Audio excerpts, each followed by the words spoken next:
ఇది చాలా special video. నా 100 రోజుల అఖండ భారత యాత్రలో చిరస్థాయిగా నిలిచిపోయే వీడియో. ఎందుకంటే మేమిప్పుడు కాశ్మీర్లో పాకిస్తాన్ అంచున ఉన్న మారుమూల గ్రామమైన గూరజ్ వ్యాలీ అనే ప్లేస్కి దీపావళి సెలబ్రేట్ చేసుకునేకి వచ్చాం. ఇక్కడ స్వచ్ఛమైన నీరు పారుతున్న ఒక నది పక్కన టెంట్ వేసుకొనేసి క్యాంపింగ్ చేసి భోజనం వండుకొని దీపాలు వెలిగించి టపాకాయలు పేల్చి దీపావళిని అయితే ఫ్రెండ్స్తో సెలబ్రేట్ చేసుకున్నాం. ఈ రోజు నాకు నా జీవితం అంతా గుర్తుండిపోతుంది. మీకు కూడా ఈ వీడియో అదే ఎక్స్పీరియన్స్ కలగజేస్తుందని భావిస్తున్నాను. ఈ వీడియో ఖచ్చితంగా మీ మనసుని హత్తుకుంటుంది. వీడియోని చివరి దాకా చూడండి. వీడియోని లైక్ చేసి నా ఛానల్ని సబ్స్క్రైబ్ చేసుకోండి.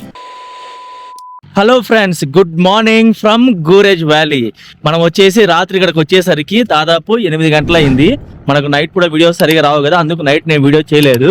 సో ఇప్పుడు తెల్లారితే ఇక్కడ తినడానికి మేము ఒక హోమ్ స్టేలో అయితే ఉంటా ఉన్నాము. అది చూడండి, ఇక్కడ కనిపిస్తూ ఉంది కదా. ఇప్పుడు తెల్లారితే తినడానికి ఏముంది అనేసి వాళ్ళని అడిగాము. ట్రాక్టర్ సౌండ్ వచ్చింది. తెల్లారితే తినడానికి ఏముంది అనేసి వాళ్ళని అడిగాము. వాళ్ళు వచ్చేసి టీ ఇస్తాము, దాంతోకి ఇక్కడ లోకల్ రోటీస్ ఉంటాయి అనమాట, అవి ఇస్తా ఉన్నారు. సో అవి తినలేము. సో మేమేం చేసామంటే వచ్చేటప్పుడు షాపింగ్ చూసారు కదా, ఆ షాపింగ్లో పోహా కూడా తీసుకున్నాం అనమాట. ఆ పోహా చేయడానికి మనకు శనగిత్తనాలు ఇంకా పచ్చిమిరకాయలు అయితే కావాలి. సో దాన్ని తీసుకోవడానికి ఇక్కడ షాప్ ఎత్తుక్కుంటూ ఈ పల్లెటూరులో అయితే వెళ్తా ఉన్నాము. సో వాళ్ళు ఏం చెప్తున్నారంటే ముందరికి వెళ్ళండి, అలాగా ఒక 50 మీటర్లలో అయితే మీకు ఒక షాప్ ఉంటుంది, అక్కడ శనగిత్తనాలు పచ్చిమిరకాయలు దొరుకుతాయని చెప్పారు. Rahul, do you think we can get it? So shop దగ్గరకు వచ్చాము, ఇదే షాపు. సో ఇక్కడ శనగిత్తనాలు దొరుకుతాయంట, చూద్దాం ఏమున్నాయి లోపల.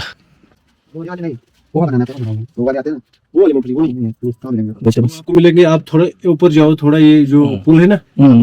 నా దగ్గర శనగిత్తనాలు లేవు, కానీ కొంచెం ముందరికి వెళ్తే ఇంకో షాప్ ఉంది, అక్కడైతే దొరికేకి ఛాన్స్ ఉంది అనేసి షాప్ ఆయన చెప్పాడు.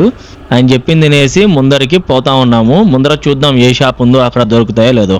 మనకు కావాల్సిన పచ్చిమిరకాయలు, ఉల్లిపాయలు ఇంకా చూపిస్తాను చూడండి, లోపల కనిపిస్తున్నాయా శనక్కాయ విత్తనాలు. సో ఇవన్నీ దొరికాయి. సో షాప్ అయితే ఇక్కడ అనమాట, ఈ షాప్ లో తీసుకున్నాం. సో దాదాపు వాళ్ళు పక్కనే అని చెప్పారు, 100 మీటర్లు 200 మీటర్లు అని చెప్పారు. కానీ మేమైతే దాదాపు 1/2 కిలోమీటర్ పైన నడుచుకుంటూ వచ్చినాము.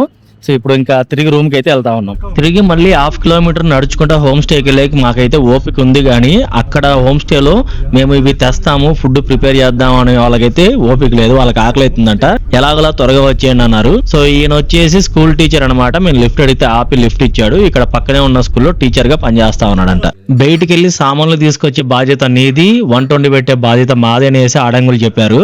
సామాన్లు తెచ్చిన తర్వాత అయితే ఇలాగా తాపిగా కూర్చొని ఉంటే ఆకలి అవుతుందమ్మా త్వరగా చేయండి ఆడంగులు అంటే, మరి మమ్మల్ని సావదొబ్బకరా స్వామి అంతలేకేదో ఈ స్వీట్ మింగు అనేసి స్వీట్ నమ్మహాన్ని కొట్టారు. కనిపిస్తుందా? ఈ స్వీట్ తింటా ఉన్నా. గుమగుమలాడిపోయే పోహా అయితే రెడీ అయిపోయింది. ఒక పట్టు పడదాం రాండి మీరు కూడా.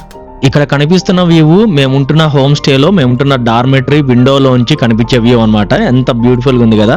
మా హోమ్ స్టే ఎలాగుంటుందో కూడా మీకు చూపిస్తాను, కానీ అది చూపించే ముందర మీరు ఈ ఛానల్కి ఫస్ట్ టైం వస్తున్నట్లయితే నేనెవరో చెప్తాను వినండి. నా పేరు జగదీష్, నేను చేస్తున్నాను 100 రోజుల అఖండ భారత యాత్ర నా మహీంద్రా తార్లో. అందులో భాగంగా నేను మీకు 30,000 కిలోమీటర్లు ఇండియా అంతా తిరిగి చూపించబోతున్నాను. అందులో 28 రాష్ట్రాలని కవర్ చేయబోతున్నాను, ఇంకా 6 కేంద్ర పాలిత ప్రాంతాలను కూడా కవర్ చేయబోతున్నాను. మనమైతే ఆల్రెడీ 8,000 కిలోమీటర్లు నేను కవర్ చేశాను. 10 రాష్ట్రాలను దాటుకుంటూ లేలద్దకు వచ్చేసి అక్కడ 10 రోజుల పాటు ఉన్న ప్లేసెస్ అన్నిటినీ ఎక్స్ప్లోర్ చేసి ఇప్పుడైతే కాశ్మీర్లో చాలా డేంజరస్ ప్లేసెస్ అయినా పాకిస్తాన్కి ఆనుకొని ఉన్న బార్డర్ ప్లేస్లను అయితే నేను ఎక్స్ప్లోర్ చేస్తున్నాను. అందులో ఇవాళ దీపావళి. ఈరోజు మనం దీపావళిని ఇక్కడే సెలబ్రేట్ చేసుకోబోతున్నాము. ఈ వీడియో వచ్చేసి నేను 34వ రోజు తీసిన వీడియో. అంటే మన ఛానల్లో ఆల్రెడీ 33 వీడియోస్ అయితే ఆల్రెడీ ఉన్నాయి. మీరు ఒకవేళ వాటిని చూడకపోతే నా ఛానల్కి వెళ్ళేసి మీరు చూస్తారనేసి నేను ఆశిస్తా ఉన్నాను. మనం వచ్చేసి ఇప్పుడు 500 సబ్స్క్రైబర్లకి అతి చేరువలో ఉన్నాము. సో దయచేసి మీరందరూ మీ చాలా విలువైన వేళ్ళని తీసుకుని ఆ సబ్స్క్రైబ్ బటన్ పైన దబీమని నొక్కేసి నా ఛానల్కి 500 మంది సబ్స్క్రైబర్లు అయ్యేలాగా చేస్తారనేసి ఆశిస్తా ఉన్నాను. మనం ఉంటున్న హాస్టల్ చూపిస్తాను చూడండి. ఇది వచ్చేసి హోమ్ స్టే అనమాట. సో ఇది ఇలాగుంటుంది మనం ఉన్న హోమ్ స్టే. సో ఇక్కడ వచ్చేసి మేము డార్మెటరీలో ఉంటా ఉన్నాము. డార్మెటరీ కాస్ట్ వచ్చేసి 1500. మేము 5 మంది ఉన్నాము, అంటే మనిషికి 300 పడుతుంది. సో నైట్ డిన్నర్ కూడా ఇచ్చారు. డిన్నర్ వచ్చేసి దీంతో ఇంక్లూడ్ అయితే ఉండదు, డిన్నర్కి సపరేట్గా పే చేయాలి. అమౌంట్ ఇంకా ఎంతో తెలియదు, తెలిసిన తర్వాత మీకు అప్డేట్ చేస్తాను. ఒకసారి లోపల ఎలాగ ఉంటుందో చూపిస్తాను చూడండి. మనం ఉంటుంది వచ్చేసి ఫస్ట్ ఫ్లోర్ అనమాట. ఇది వచ్చేసి ట్రెడిషనల్ కాశ్మీరీ హౌస్. చలి ఎక్కువ ఉంటుంది కదా, అందుకు కింద ఇలా బ్లాంకెట్స్ వేసి ఉంటారు. ఇక్కడ వచ్చేసి డ్రెస్ చేంజ్ చేసుకోవచ్చు. ఇది వచ్చేసి మనం ఉంటున్న రూము. హాయ్.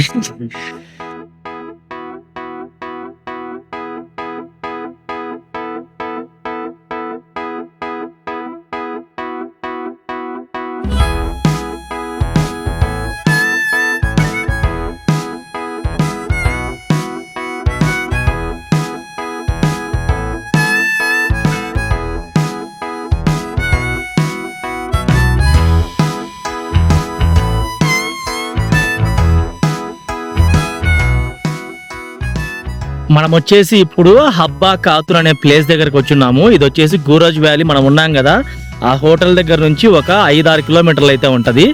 సో దీనికి పేరు ఎలా వచ్చింది, చరిత్ర ఏంటంటే 1500 సంవత్సరంలో హబ్బా ఖాతున్ అనేసి ఒక ఆవిడ ఉండేది. హబ్బా అనేది పేరు అనమాట. ఖాతున్ అంటే దాని అర్థం తెలుగులో ఇంగ్లీష్లో మేడం అని.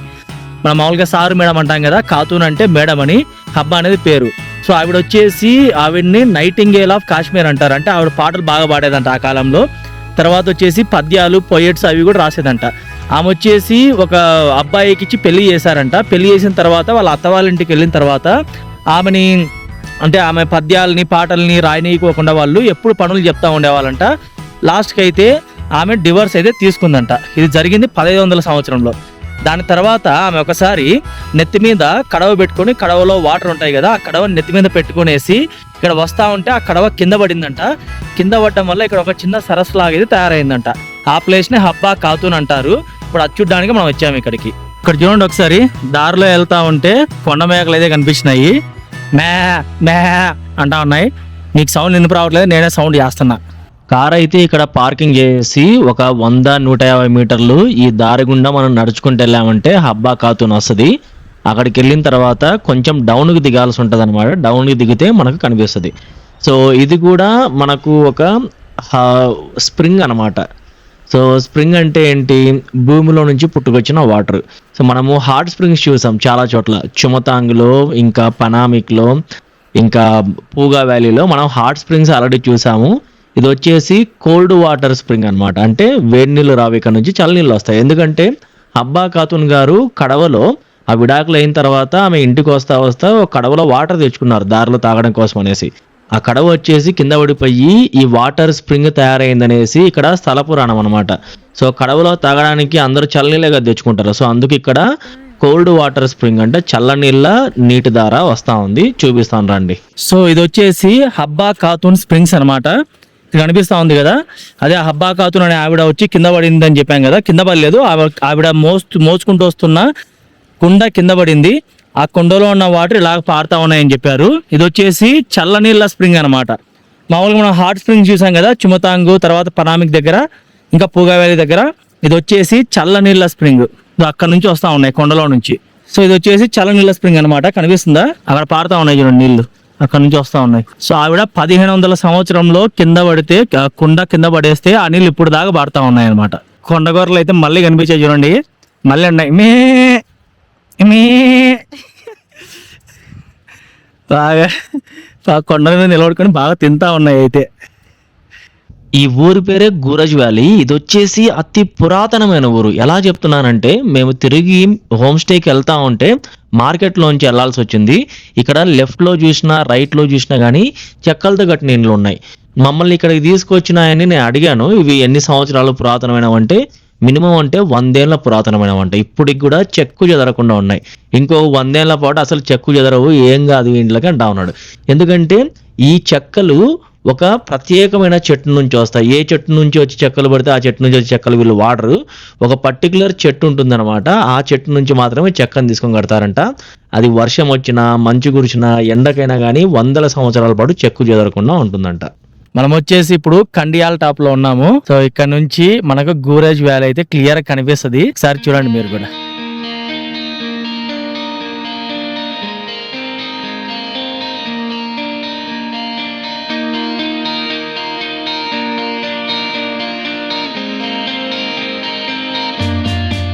సో మనమున్న ప్లేస్ చూపిస్తాను చూడండి. అక్కడ దూరంగా ఇల్లు ఉన్నాయి కదా. సో మనమైతే ఆ బ్రిడ్జ్ కనిపిస్తుంది అక్కడ. ఆ బ్రిడ్జిని దాటుకునేసి ముందరికి వెళ్తే అక్కడ ఇండ్లు ఉన్నాయి చూడండి, అక్కడ ఉన్నాము. అక్కడ నుంచి ఇలాగ రోడ్డు ఉంది, ఆ నది పక్క నుంచి రోడ్డు ఉంది అనమాట. అలాగా ఆ రోడ్ నుంచి వస్తే ఇక్కడ మీకు సెల్ ఫోన్ టవర్ కనిపిస్తుందా, ఆ సెల్ ఫోన్ టవర్ దగ్గర నుంచి పైకి ఎక్కుంటూ రావాలి. సో ఇలా ఉంటుంది రోడ్డు. సో ఇలా పైకి ఎక్కుంటూ వచ్చారంటే లాస్ట్కి ఇలాగ ఒక ప్లేస్ కనిపిస్తుంది. ఇక్కడ కార్ పార్కింగ్ చేసుకోవచ్చు. అక్కడ నుంచి కొంచెం కొండలాగా ఉంది చూస్తున్నారా, ఈ కొండ అక్కడ నుంచి ఎక్కుంటూ వచ్చేసి ఇది మనకు వ్యూ పాయింట్ అనమాట.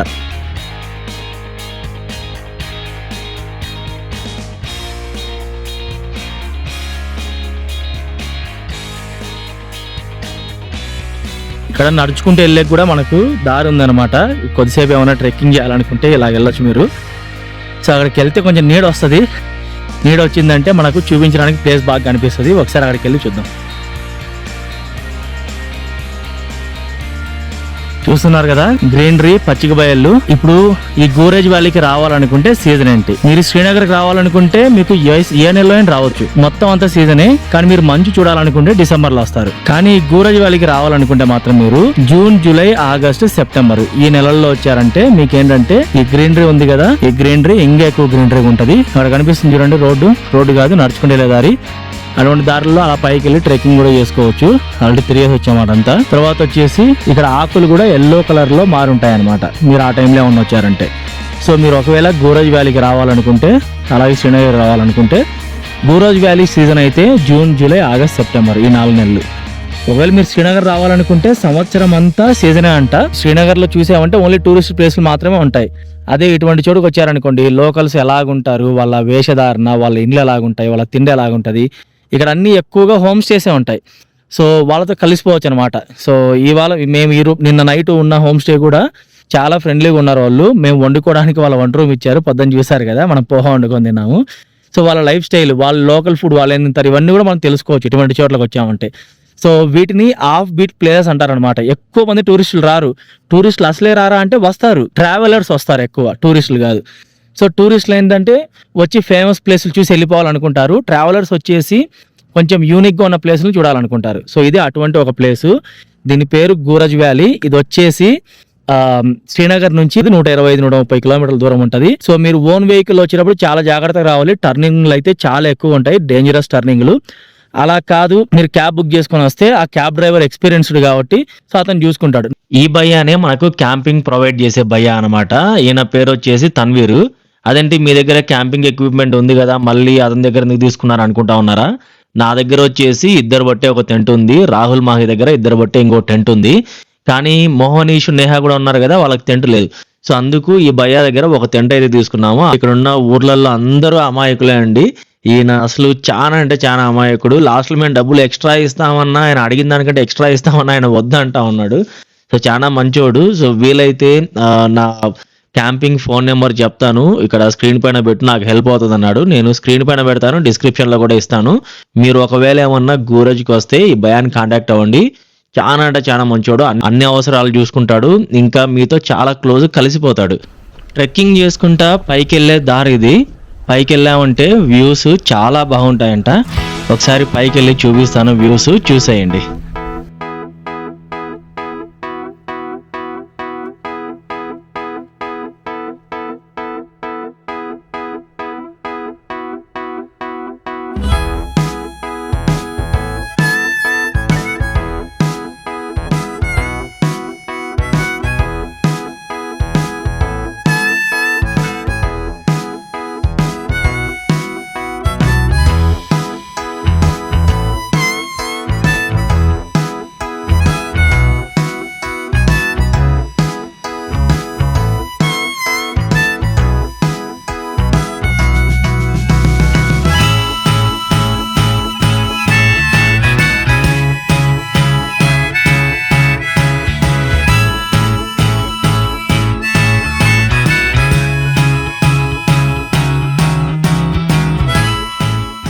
ఈ వ్యూ పాయింట్ లో క్యాంపింగ్లు చేసుకుంటే చెత్త వాకంటారు నాయన అనేసి ఇక్కడైతే పెద్ద పెద్ద బోర్డులు పెట్టున్నారు. ఒకవేళ మీరు లేదంటే మీ ఫ్రెండ్స్ ఇక్కడికి ఏమన్నా వస్తే చెత్త వేయకోకుండా ఉన్న చెత్తని కొంచెం ఏమన్నా వీలైతే తీసుకుని వెళ్ళి ట్రై చేయండి. గూరజ్ వ్యాలీని మినీ స్విట్జర్లాండ్ అని కూడా అంటారు. ఎందుకంటే స్విట్జర్లాండ్ లో అయితే ఎలాగైతే రోడ్లుండి అటు ఇటు పచ్చిక బయళ్ళు ఉంటాయో, ఆ పచ్చిక బయళ్ళల్లో ఆవులు ఎంతకు వెళ్తా ఉంటాయి, అందులో ఆవుల మెల్లో గంటలు అవి ఉంటాయి. సో ఇక్కడ కూడా ఈ ప్లేస్ చూడడానికి అచ్చం అలాగే ఉంటది. సో నేను నా ముందు వీడియోస్లో ఆల్రెడీ చాలాసార్లు చెప్పాను, మళ్ళీ చెప్తా ఉన్నాను, మనము ప్లేసుల్ని చూడడానికి ఏ దేశానికో వెళ్ళాల్సిన అవసరం లేదు. అన్ని రకాల ప్లేసులు మన ఇండియాలో ఉన్నాయి. జస్ట్ ఏంటంటే మనకు చెప్పేవాళ్ళు ఉండాలి. ఇప్పుడు నేను మీకు చెప్తా ఉన్నాను కదా నా వీడియోస్ ద్వారా. సో అలాగా మీరు చెప్పేవాళ్ళు మీకుంటే మీరు కూడా ఇండియాలోని అన్ని రకాల ప్లేసుల్ని మనము వెతుక్కోవచ్చు అనమాట. ఏ దేశానికి వెళ్ళాల్సిన అవసరం లేదు. ఇక్కడ ఒక గ్రౌండ్ లాగా ఉంది. ఎంత బాగుందంటే క్రికెట్ ఆడుతూ ఉన్నారు ఇక్కడ. చుట్టూ మంచు కొండలు, అసలు ఆ సూర్యరశ్మి షైన్ అవుతా ఉంటే అసలు చూసేకి రెండు కళ్ళు అస్సలు సరిపోవట్లేదు. కెమెరా అయితే అస్సలు న్యాయం చేయట్లేదు. మీరు డైరెక్ట్గా వచ్చి చూసారంటే ఆ మజానే వేరు. ఆ కళ్ళల్లో మనము ఎంత ప్రకృతిని నింపుకోవచ్చు అంటే, ఎంత సాటిస్ఫాక్షన్ వస్తుంది, ఎంత అసలు తృప్తి చెందుతామంటే అసలు అది చెప్పడానికి కూడా నాకు ఉత్సాహం వస్తుంది, కానీ చెప్పడానికి పదాలు సరిపోవు, చూపించడానికి కెమెరాలు సరిపోవు. అలాగుంది ఇక్కడ ప్లేస్. ఒక సైడ్ క్రికెట్ గ్రౌండ్, ఇంకొక సైడ్ ఫుట్బాల్ గ్రౌండ్. వాళ్ళు ఆడుతూ ఉన్నారు. చుట్టూ మంచు కొండలు, మధ్యలో మన కారు. సో అసలు ఇంకా నాకైతే ఫుల్లీ సాటిస్ఫైడ్. ఈ ట్రిప్ నేను మొదలుపెట్టినప్పటి నుంచి రకరకాల ప్లేసులు చూశాను, కానీ ఈ ప్లేస్ మాత్రం అసలు నెక్స్ట్ లెవెల్. మనమైతే రివర్ దగ్గరికి వచ్చేసినాము. శనగలు కనిపిస్తుంది కదా, అది రివర్ అనమాట. ఇక్కడ వచ్చేసి మన కారు, పక్కన వచ్చేసి రాహుల్ కారు. ఇక్కడ వచ్చేసి మన వాళ్ళు సీరియస్గా కష్టపడతా ఉన్నారు టెంట్ వేయడానికి. సో ఆల్రెడీ చాలా మంది ఉన్నారు కాబట్టి నేనైతే వెళ్ళలేదు. నేను ఆల్రెడీ చెప్పాను వాళ్ళకి, ఎంతమంది కావాలంటే 2 సరిపోతుందని చెప్పాడు ఆ అబ్బాయి. ఇది మన క్యాంప్ సైటు. ఇలా పక్కకు వచ్చామంటే ఇది ఒక ఆవు, ఇంకా ముందరకు వచ్చామంటే ఇది వచ్చేసి మా క్యాంప్ పక్కన రివర్. కాశ్మీర్లో వచ్చేసి దివాళీ సెలబ్రేషన్స్ చాలా తక్కువ ఉంటాయి. ఎందుకంటే ఇక్కడ ముస్లిం సాంద్రత ఎక్కువ ఉంటుంది, హిందువులు కొంచెం తక్కువ ఉంటారు కాబట్టి దివాళీ సెలబ్రేషన్స్ అయితే కొంచెం తక్కువ ఉంటాయి. సో ఇటువంటి చోటికి వచ్చేసి మనము ఇంత బ్యూటిఫుల్ ప్లేస్లో ఇక్కడైతే ప్రజలు చాలా బాగా రిసీవ్ చేసుకుంటా ఉన్నారనమాట. సో అందులో క్వశ్చన్ అయితే ఏం లేదు. ఇక్కడ తన్వీర్ బాయ్ కూడా మనల్ని చాలా బాగా రిసీవ్ చేసుకున్నాడు, చాలా హెల్ప్ చేశాడు. మనకు ఇది కావాలి అది కావాలంటే ఇది దొరకదు అది దొరకదు అలాగేం లేకుండా అంత అయితే బాగా హెల్ప్ చేస్తూ ఉన్నాడు. సో ఇటువంటి ఒక రిమోట్ ప్లేస్లో, ఇంత బ్యూటిఫుల్ ప్లేస్లో, మన మంచు కొండల మధ్యన ఇలాగా నది పక్కన కార్లు పెట్టుకునేసి అక్కడ క్యాంపింగ్ చేస్తే ఎలాగుంటుంది అనేసి మీరు చూడబోతా ఉన్నారు. చూడ్డానికి ఏమో తింటే గానీ వేయడానికి అయితే దాదాపు 15 నుంచి 20 నిమిషాల పాటు అయితే పట్టింది. 2-3 పైన కష్టపడతా ఉన్నారు. ఒకసారి అదంతా టైం ల్యాప్స్ చేశాను, ఒకసారి చూడండి.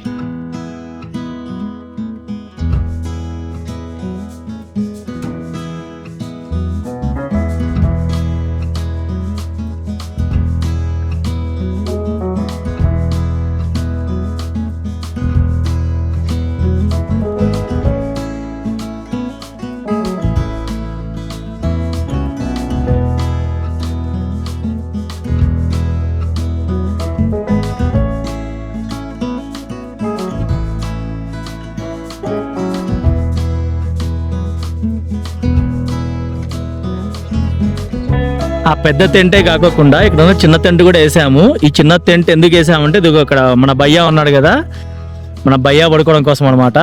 సో ఇప్పుడు లోపల వచ్చేసి 4 నుంచి 5 మంది పడుకోవచ్చు. 4కి అయితే ఫ్రీగా ఉంటుంది. నేను చెప్పేది పెద్ద టెంట్లో. ఈ పెద్ద టెంట్లో 4 పడుకునేకైతే ఫ్రీగా ఉంటుంది. లోపల చూసారంటే విండోస్ కూడా ఉన్నాయి. ఇక్కడ వచ్చేసి 4 పడుకోవచ్చు హ్యాపీగా. సో మేము 5 మంది ఉన్నాం కదా, మన దగ్గర ఇంకో టెంట్ ఉంది ఇటువంటిది.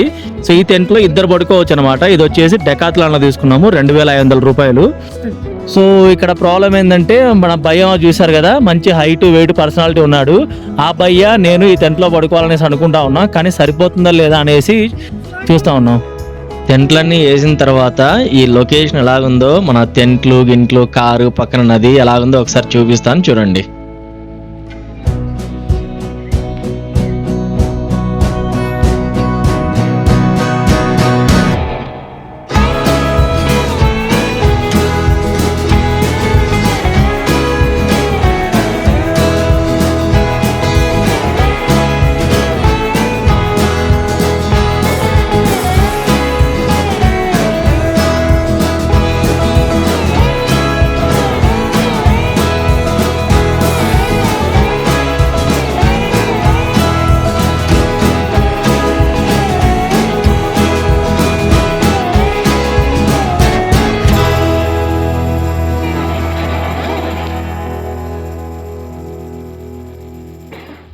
ఇక్కడ చూసారంటే వంట అయితే షురు అయిపోయింది. ఆడంగులు వచ్చేసి కూర్చునేసి అన్ని కోస్తా ఉన్నారు నిదానంగా. మోహనీష్ వచ్చేసి నేను లైట్ ఇచ్చాను మోహనీష్కి, ఆ లైట్ ఎక్కడ పెట్టాలనేసి దీర్ఘంగా అయితే ఆలోచిస్తా ఉన్నాడు. సో ఇక్కడ వచ్చేసి మన గ్యాస్ స్టవ్ సెటప్ అక్కడ చేసాము, దాన్ని తీసుకొచ్చి ఇక్కడ పెట్టాలన్నమాట.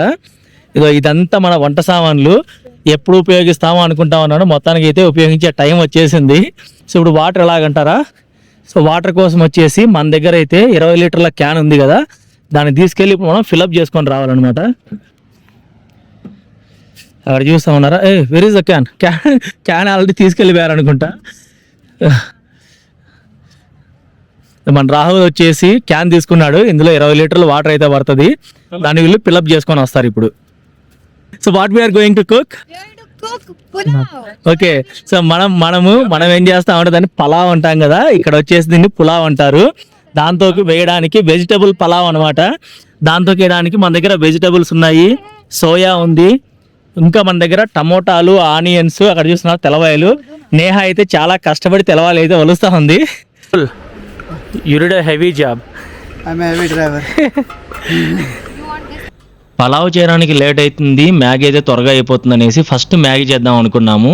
ఈ మ్యాగీ చేసేంతలో వీళ్ళు లేడీస్ వచ్చేసి వెజిటబుల్స్ అన్ని కట్ చేసి రెడీగా పెడతామన్నారు. దాని తర్వాత అయితే పలావ్ చేసుకోబోతా ఉన్నాం.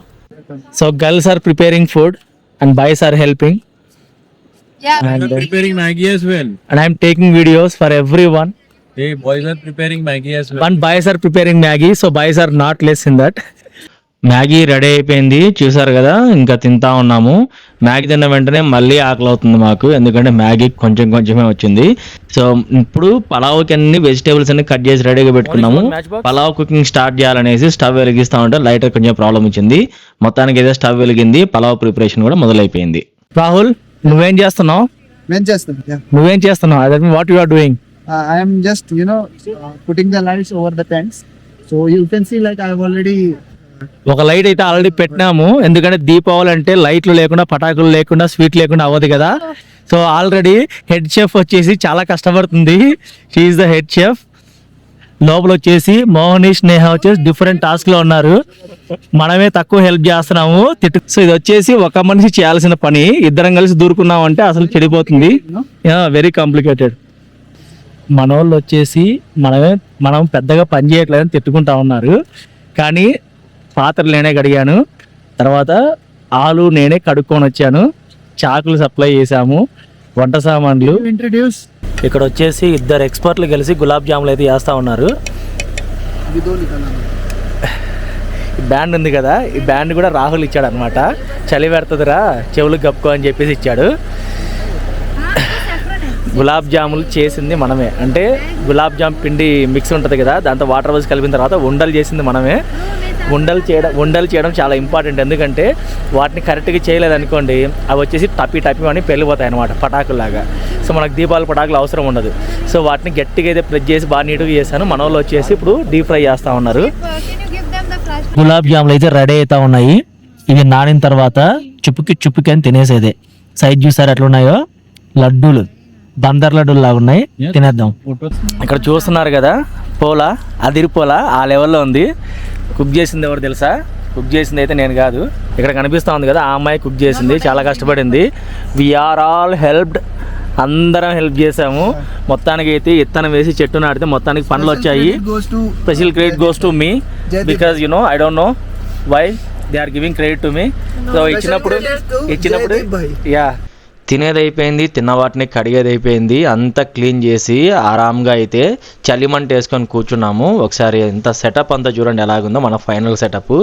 ఇంకా కొద్దిసేపట్లో మనం ఇక్కడ పటాకులు పేల్చి సెలబ్రేట్ చేసుకోబోతున్నాము, దీపాలు వెలిగించబోతా ఉన్నాము. आज होगा क्या भाई? आज होगा. आज होगा. आज हो जाता. आज हो जाता. नहीं होता, मुझे लगता है होता. नहीं होता. It's happening, bro. हाँ? It's happening. Yeah. Oh, yes. It happened.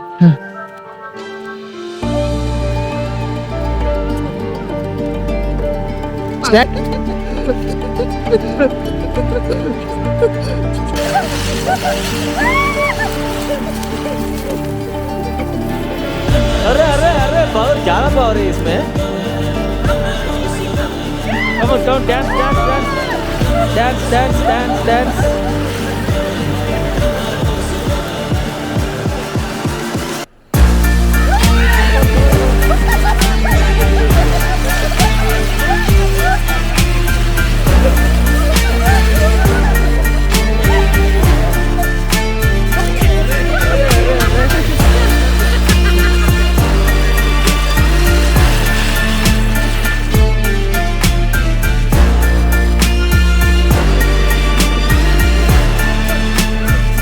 అన్నీ చేసాము, దీపాలు అక్కడ పెట్టలేదు అనుకుంటా ఉన్నాము, అంతలేక దీపాలు కూడా పెట్టేశాము. సో ఈ ఘట్టంతో మన దీపావళి అయితే పూర్తవుతుంది. దీపాలు పెట్టాము, టపాసులు వెలిచాము, స్వీట్ చేసుకొని తిన్నాము, క్యాంపింగ్ చేస్తున్నాము. తర్వాత ఫ్రెండ్స్ అందరితో కలిసి చాలా హ్యాపీగా అయితే టైం గడిపాము. సో ఫైనల్ గా దీపావళిని దీపాలు పెట్టి అయితే మనం ఎండ్ చేస్తా ఉన్నాము. సో ఒకటో రెండో కాదు, దాదాపు 20 దీపాలను అయితే పెట్టినాము. కనిపిస్తా ఉంది కదా. మన నైట్ క్యాంపింగ్ అయితే టెంట్ లో అయిపోయింది. సో ఇటువంటి వ్యూ కోసమే మనం క్యాంపింగ్ చేయాలన్నమాట.